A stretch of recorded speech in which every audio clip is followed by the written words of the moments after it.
Bab 767. Tak bisa melindungi kalian. Sosok Erikin kembali bergetar. Orang ini tidak terkalahkan, lari.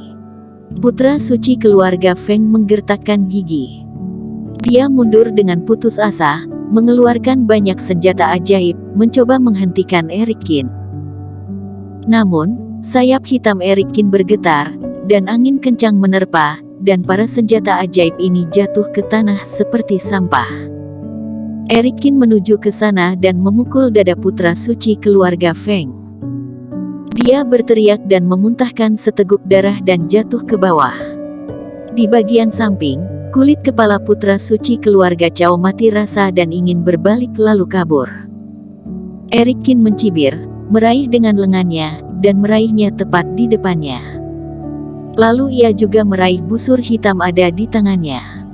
Benda ini sekarang milikku. Tidak. Melihat harta paling berharga keluarga Cao dipegang oleh Erikin, tiba-tiba kemurkaan putra suci keluarga Cao muncul. Kamu menggunakan busur hitam ini untuk membunuh Bella Fang secara diam-diam bukan, dan serahkanlah panah hitam itu. Teriak Erikin. Seluruh tubuh putra suci keluarga Cao gemetar. Jika dia menyerahkan benda ini, Erikin pasti akan segera membunuhnya. Erikin, pertempuran antara kamu dan aku belum berakhir. Pada saat ini, di bawah lubang, tubuh Tuan Muda Sekte tiba-tiba terbang keluar. Tubuhnya penuh dengan luka dan wajahnya yang ganas, ia bergegas ke Erikin untuk melakukan berbagai jurus. Erikin sedikit mengernyit dan melepaskan putra suci keluarga Cao. Keduanya melawan satu sama lain lagi kali ini, dan Erikin sepenuhnya berada di pihak yang memimpin. Dalam tinju yang dikeluarkan, lawannya tidak tahu sudah berapa banyak pukulan yang dia terima. Kemudian dia dipukul oleh Erikin lagi dan lagi. Tuan Muda Sekte mengeluarkan sedikit darah, dan aura kultivasi mulai menurun. Pukulan Erikin yang barusan itu membuat kemampuan sihirnya mulai tidak stabil. Tidak mungkin, ini tidak mungkin. Tuan Muda Sekte memuntahkan darah. Luar biasa. Basis kultivasi dirinya di fase kesempurnaan tingkat ke-6 ini belum dapat menjadi lawan dari Erikin. Orang ini terlalu kuat, hanya ada satu cara, yaitu melarikan diri. Putra suci keluarga Feng mencengkeram dadanya dengan wajah pucat. Erikin, gunung tidak berpindah. Sungai juga tidak berpindah, lain kali saat dirimu dan diriku bertarung, aku akan membunuhmu. Dia mengeluarkan kata yang kejam dan tiba-tiba mengeluarkan token dan menghancurkannya. Tiba-tiba sebuah reiki antara langit dan bumi tiba-tiba muncul, membentuk ruang berputar di sampingnya. Ingin lari. Mata Erikin tidak peduli, dan dia menangkap kekosongan.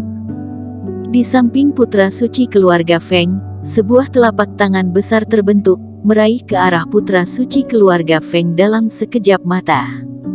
Kemari. Putra suci keluarga Feng meraih putra suci keluarga Cao di depannya, lalu mendorongnya ke arah telapak tangan itu. Kamu keparat.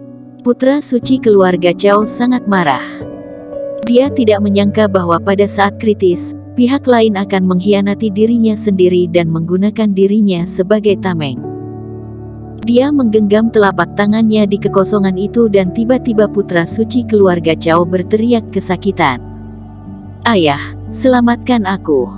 Dia berteriak dengan kesakitan dan juga menghancurkan token itu. Saat ruang bergetar, dua sosok perlahan muncul di ruang ini. Kepala rumah keluarga Feng, anakmu tidak melakukan sesuatu secara benar. Sosok kepala rumah keluarga Cao mendengus dingin. Ini pasti karena ketakutan saja. Kami akan memberikan kompensasi untuk ini. Bunuh dia, lalu pergi. Kepala rumah keluarga Feng bersenandung, dan memukul ke arah Erikin dengan aura mengguncang bumi. Kepala rumah keluarga Cao juga mengeluarkan telapak tangannya, dan telapak tangan itu dengan cepat menutupi langit. Kedua kepala rumah menembak pada saat yang sama, dan kekuatan mengerikan melonjak menuju Erikin. Erikin mencibir, Kedua orang ini begitu sadis, mereka datang untuk menyelamatkan putra sucinya dan masih tak lupa untuk membunuhnya. Tetapi dalam keadaan dia saat ini, apakah mereka dapat membunuhnya seperti yang mereka inginkan begitu saja? Tubuh Erikin tiba-tiba terbang, dan tinjunya mengeluarkan dua cahaya hitam. Jika kedua kepala rumah ini datang secara langsung, dia mungkin tidak dapat melawan dua orang sekaligus, tetapi mereka hanyalah dua bayangan saja. Di mata semua orang yang mengejutkan, serangan dua kepala rumah keluarga Feng dan Chao semuanya menjadi tidak terlihat. Pergilah. Kepala rumah keluarga Feng memandang Erikin, tatapan aneh melintas di matanya. Dia meraih putra suci keluarga Feng, dan ingin pergi. Di sisi lain, kepala rumah keluarga Chao juga akan masuk ke dalam kehampaan. Jika dirimu memiliki beberapa kemampuan, tunggulah. Mau pergi?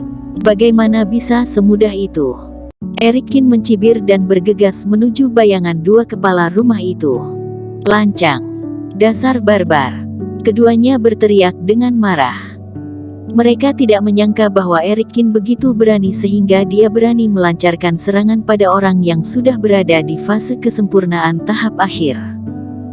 Meskipun dirimu adalah Dewa Langit, jangan berpikir untuk pergi begitu saja hari ini. Saat Erikin berteriak, dua telapak tangan meledak ke langit, dan mereka tiba-tiba terbang ke arah kedua putra suci keluarga Feng dan Chao. Bahkan di hadapan dua kepala rumah, dia masih ingin bertarung dan juga membunuh. Ingin lari jika sudah tidak bisa bertarung, memangnya aku sudah setuju.